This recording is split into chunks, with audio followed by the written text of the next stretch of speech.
বিগত তৃণমূল সরকারের আমলে দুর্নীতির সিন্ডিকেটই হয়ে উঠেছিল শেষ কথা, আর যার মাসুল দিতে হচ্ছে এখনো পর্যন্ত। আঙুল উঠছে দমকলের দিকে। বলা হচ্ছে কঠিন কঠিন সব নিয়ম শুধুমাত্র টাকা পয়সা দিয়েই নাকি জলভাত হয়ে যেত, এমনকি ফায়ার অডিটের মতো বিষয়েও কবজা করা যেত এই টাকা দিয়ে। আর যার মাসুল দিতে হচ্ছে প্রাণ দিয়ে এখন আম জনতাকে। দুর্নীতিগ্রস্ত নেতা আছে, দুর্নীতিগ্রস্ত আধিকারিকরা আছে। আমাদের মুখ্যমন্ত্রী এই বাস্তুতন্ত্রকে ভাঙতে চান।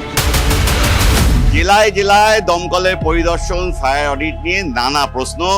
আগের সরকার কি করেছিল তা নিয়ে রাজনৈতিক আকচাকচি, কিন্তু এসবের ভিড়েই দমকলের অন্দরেও সিন্ডিকেট রাজের খবর সামনে আসছে। অভিযোগ উঠছে নির্দিষ্ট রেড চার্ট আছে দমকলের অন্দরে।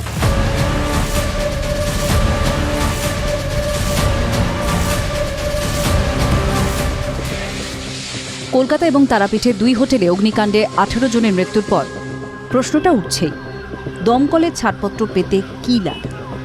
শিলিগুড়িতে বহু কারখানা মালিক থেকে হোটেল ব্যবসায়ী তারা মারাত্মক অভিযোগ তুলেছেন। নির্দিষ্ট রেড চার্ট মেনে বাড়তি টাকা দিলেই নাকি আইনের ফাঁক খুলে সব নথি হাতে চলে আসে। সেটা 30,000 থেকে শুরু করে 75,000 টাকা করে খালি ঘুষ দিতে হয়। ঘুষ না দিলে পরে আপনার রেকমেন্ডেশন বাক্সামে হয়ে যাবে, নন্দলাল বাক্সামে ফেক দো, এরকম করে দেবে। মানে আপনার অ্যাপ্লিকেশন বাক্সের মধ্যেই পড়ে থাকবে। ভাবা যায় দুর্নীতির শিকড় কত গভীরে। সূত্রের খবর, ফায়ার লাইসেন্স রিনিউ করানোর ক্ষেত্রে দর সর্বোচ্চ। রিনিউয়াল পর্বে কোথাও আটকে গেলে হোটেল বা কারখানাকে দিতে হয় 1 লক্ষ থেকে 4 লক্ষ টাকা। প্রতিটি কারখানা বা হোটেলে অগ্নি নির্বাপন ব্যবস্থা কাজ করছে কিনা তা দেখার কথা দমকলে। অভিযোগ, বাড়তি টাকা দিতে পারলেই পরিদর্শন এড়ানো সম্ভব। বছরভর বিভিন্ন নো অবজেকশন সার্টিফিকেটের ক্ষেত্রেও রেড চার্ট আছে। এনওসি পেতে 3,000 থেকে 10,000 টাকা দিলেই মুশকিল আসান।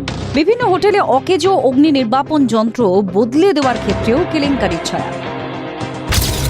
অভিযোগ, এই রেড চার্টের দৌলতেই কোটি কোটি টাকা হাত বদল হয়। এটাই নিয়ম হয়ে উঠেছে।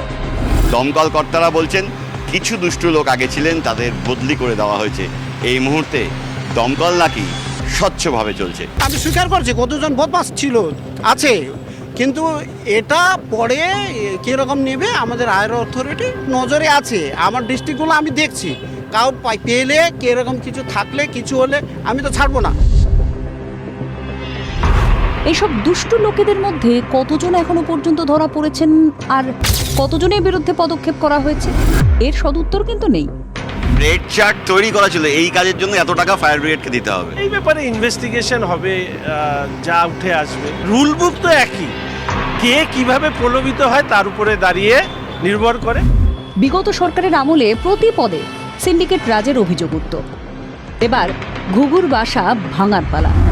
সেই কাজ কত দ্রুত হয় এখন তারই অপেক্ষায় রাজ্যবাসী। ক্যামেরায় দীপায়নের সঙ্গে প্রসেনজিৎ চৌধুরীর রিপোর্ট, TV9 বাংলা।